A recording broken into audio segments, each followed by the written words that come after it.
Emotion of anger. Is it good for a mom? What should she do when she feels angry? It may be about kids, it may be with her spouse, it may be about her in laws, it may be with colleagues. But anger is so difficult to control. And how exactly to channelize your anger? You want to get something from the other person, but that is not happening. So moms feel angry often. What to do about it? Hi, I'm Veena BK, emotional healing coach for moms. And this emotion of anger, that is what I'm going to talk to you about today. Some solutions, let us find out what exactly you should do when you feel angry. So, like I said, it may be on anyone else that your anger comes up. Sometimes you'll be angry upon yourself also because you don't know what to do.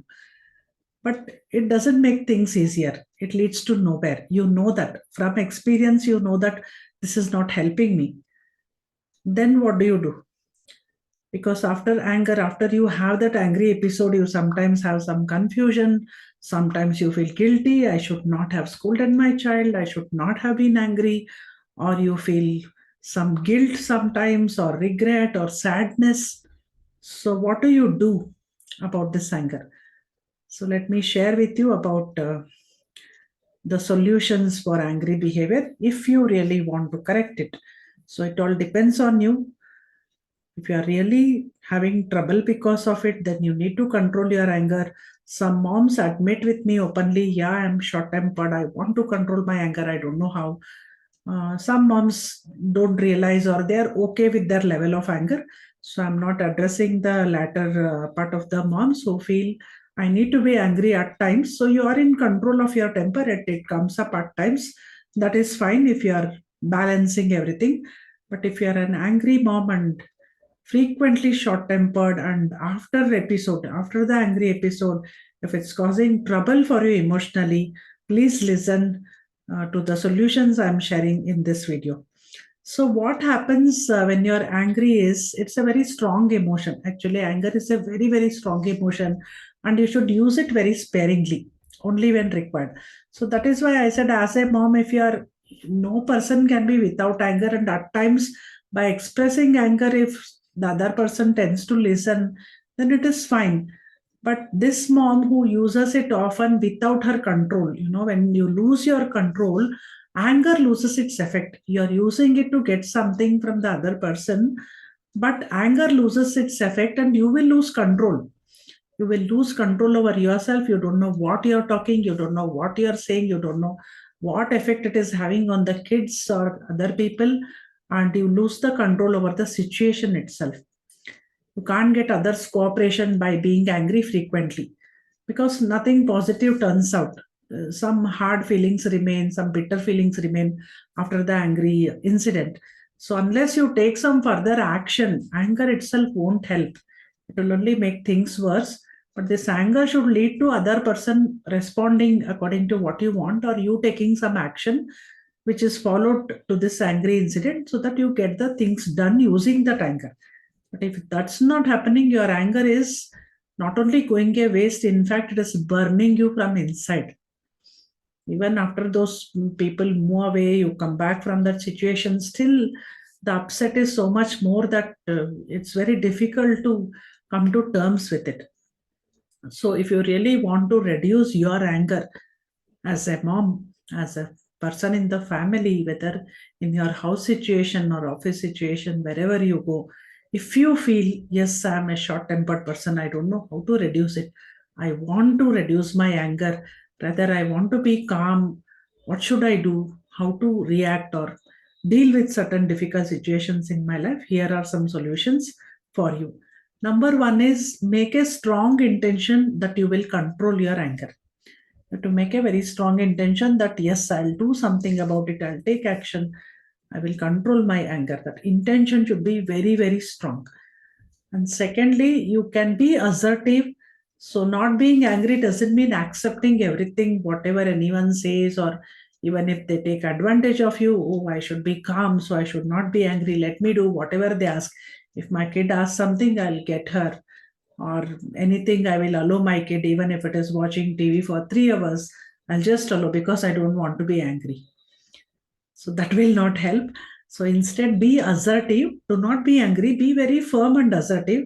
Nothing stops you from putting across your views, putting your opinions, and drawing the line. So be very assertive but not angry. And number three, whenever you are angry, start taking deep breaths. And if it is needed, just leave the place, physically move away from the place and come back after some time, so that your mindset will change and you will be able to take control of the situation. So number four is express your thoughts. Do not bottle it up. If you are angry from inside and you have to express it, you can express it in a different way. You can be very brief with the person. You can rehearse if it is a repeating pattern in your life that certain people or certain behaviors trigger you, then you need to be prepared with the right sentences to say at that time. You can rehearse those sentences. Actually, I am going to say only this much and not beyond that. So you can decide beforehand and be ready for the situation, so that you give the right reaction, which is very controlled and you're not angry. Or you can write it down, or you cannot expect the other person to listen, especially with children. It starts as a small spark. This anger starts and then it builds up, and you get more angry. Then the mom who is scolding, she starts hitting the kid. Then she doesn't even know what words are coming out of her mouth. Then after the incident, after later, both the kid and the mom feel very sad and both are unhappy. So don't let it to go to that level.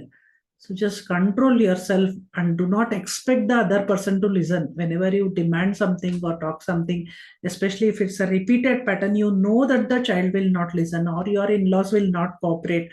So the more you expect, that anger keeps rising and burning you. Literally, anger burns, right? You feel that burning sensation in your stomach, in your throat, your head is throbbing, all kinds of physical symptoms are associated with anger.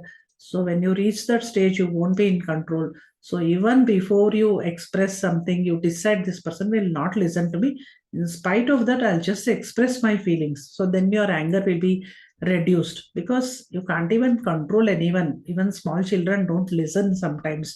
So it happens. Every human being has their own will, their own way of dealing with things. So be very understanding even when you express your thoughts, so that you do not go to the anger level.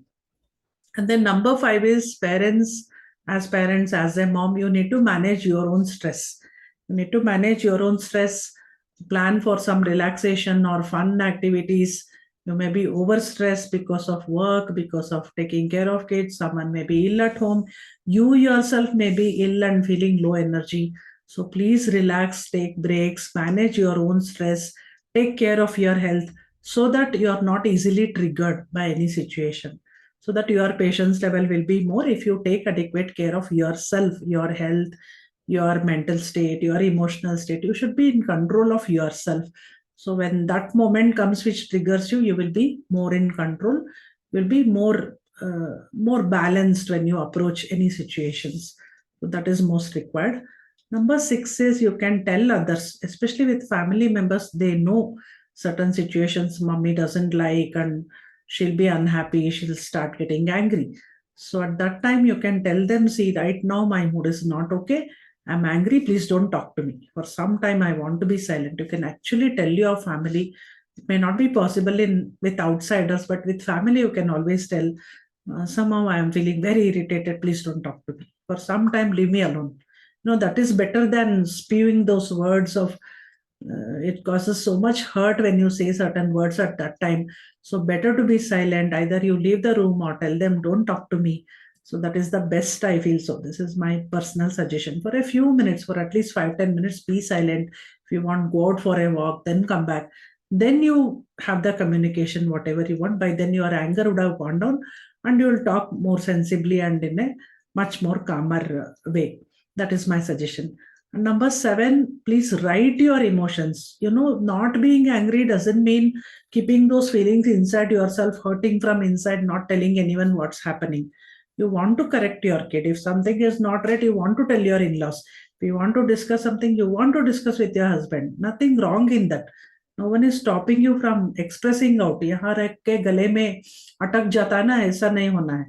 उसको बाहर भी निकालना है ना. Anger है तो बाहर आना चाहिए, अंदर नहीं रखना है. So what you do, you just write it down. Lot of emotions when they come from inside, rushing emotions. I keep repeating this point often because women, moms tend to bottle up inside. They're seething from inside. Bahar, they're smiling, happy face, calm lady. You have to conform to something to look nice, to look good, goody goody, acting, all that we do, but we keep the emotions inside, and that in the long run actually is more troublesome. It comes out as some physical problem, ulcers or even BP. All these are indications of those emotions. Over the years it builds up. So do not hold the emotions, negative emotions inside. Rather just write it on a paper, put everything out on paper, put it out. At least it has to come out of your system, out of your body. And number 8, if possible, if you have someone close to you who is non-judgmental, who can just listen to you, maybe they'll not have a suggestion or advice for you, but at least someone is there to listen. So if you have such a friend in your life, share your frustrations with a close friend. Let those emotions come out. So do not hold them inside. Number 9 is decide what action needs to be done. Anger is an emotion, but it is not just thought, it is not just saying something to the other person. Something has to be done about the situation itself. You are angry because something is not going on as per your wish, something is going out of the way, not to your liking. So something has to be done in that situation. That action you take, instead of just talking, becoming angry, making other person upset, you becoming upset. It may be like a child is not doing the homework, your kid has not done the homework or not coming for studies, spending time with gadgets. You're angry about that. But anger is one part, but getting that action from the kid is other.